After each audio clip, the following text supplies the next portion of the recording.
এই মুহূর্তে আমি আছি অ্যাক্টিভ এলপিজি কনভার্সন ওয়ার্কশপে। আপনি হয়তো ভাবছেন যে আপনার গাড়িটা এলপিজি করাবেন, কোথা থেকে করাবেন, কিভাবে করাবেন, কেমন খরচ হবে। এই এলপিজির ক্ষেত্রে আসলে অনেক কিছু জানার থাকে, অনেক কিছু বোঝার থাকে, অনেক চিন্তা করে এলপিজি করতে হবে, যাতে করে মাইলেজটা ভালো পাওয়া যায়, গাড়িটা ভালো থাকে, গাড়ির পারফরমেন্স যেন ভালো থাকে এবং খরচটাও যেন কম হয়। সবকিছু চিন্তা করে অবশ্যই এলপিজি করতে হবে এবং কোন প্রতিষ্ঠান থেকে এলপিজি করছেন এটাও কিন্তু একটা বিষয়। এলপিজির ক্ষেত্রে বাংলাদেশে প্রচুর এলপিজি ওয়ার্কশপ আছে, ছোট বড় বিভিন্ন ওয়ার্কশপ আছে। তো আমি আজকে যে ওয়ার্কশপে আছি এটা হচ্ছে অ্যাক্টিভ এলপিজি কনভার্সন ওয়ার্কশপ। এখানে যে গাড়িগুলো এলপিজি করা হচ্ছে এই গাড়িগুলো আমি সবসময় দেখাই আপনাদেরকে যে কোন গাড়ি এলপিজি করা হচ্ছে, কোন গাড়িতে কোন অ্যাক্সেসরিজ গুলো ব্যবহার করা হচ্ছে।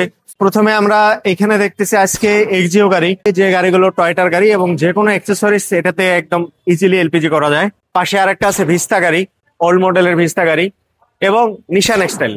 এই হচ্ছে নিশান এক্সটাইল গাড়ি। আর আমার কাছে একজন কমেন্ট করেছিল আবির ভাই, যিনি কমেন্ট করেছিল আবির ভাই নিশান এক্সটাইল হাইব্রিড গাড়ি এলপিজি করা যাবে কিনা। তো নিশান এক্সটাইল এর ক্ষেত্রে এই যে আপনি যে মডেলটা দেখতেছেন এই মডেলগুলো কিন্তু এলপিজি করা যাবে।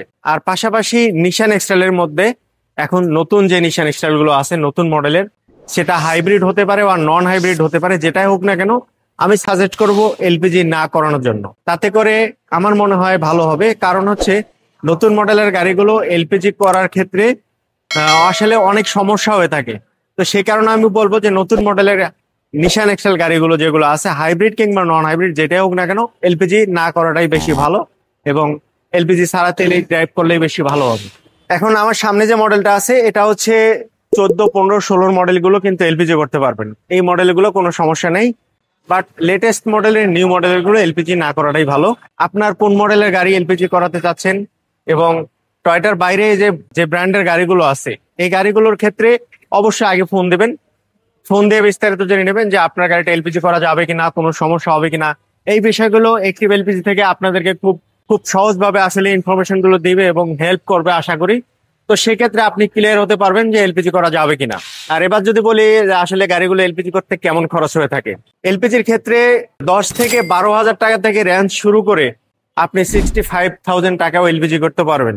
এবং 10 থেকে 12,000 টাকায় কোন গাড়ি কিভাবে এলপিজি করবেন এটা যদি বলি, এবং পাশাপাশি 35,000, 45,000, 55, 65 যে কোনো স্টেপের আপনি এলপিজি করতে পারেন। তো সেক্ষেত্রে অবশ্যই ফোন দেবেন যে আপনি কোন অ্যাক্সেসরি দিয়ে কোন ব্র্যান্ড দিয়ে এলপিজি করাতে চাচ্ছেন, তাতে করে ইজি হবে। কত সিলিন্ডারের সাইজ কত, এবং একটা জিনিস খেয়াল রাখবেন যে এই রেঞ্জে কিন্তু বিভিন্ন জায়গায় এলপিজি করে থাকে। তো তাতে করে অবশ্যই ব্র্যান্ডটা ভ্যালু দিবেন যে আসলে কোন ব্র্যান্ড দিয়ে আপনি এলপিজি করতেছেন, তার উপরে ডিপেন্ড করে কিন্তু প্রাইসটা নির্ধারণ করা হয়। আপনাকে দেখা গেছে যদি আপনি 45,000 দিয়ে এলপিজি করেন, আপনাকে 35 এর অ্যাক্সেসরিজ গুলো দিয়ে দেয় তারা, তাতে করে কিন্তু আপনি আসলে জিতবেন না, ঠকবেন অবশ্যই। আর আপনি কিন্তু জানবেন না যে আপনার কোন ব্র্যান্ডটা ভালো, কোন ব্র্যান্ড দিয়ে এলপিজি করেছেন এবং এটা আসলে অরিজিনাল নাকি কপি।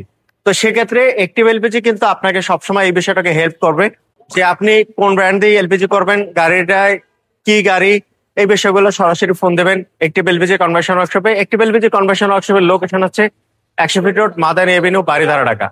ভিডিওর উপরে নাম্বারে ফোন করে বিস্তারিত জেনে নেবেন। আর অটো 360 থেকে এই ধরনের ভিডিও দেখতে সাথে থাকবেন। আর অটো 360 নতুন হয়ে থাকলে সাবস্ক্রাইব করে রাখবেন, ফেসবুক থেকে পেজটা ফলো দিয়ে রাখবেন।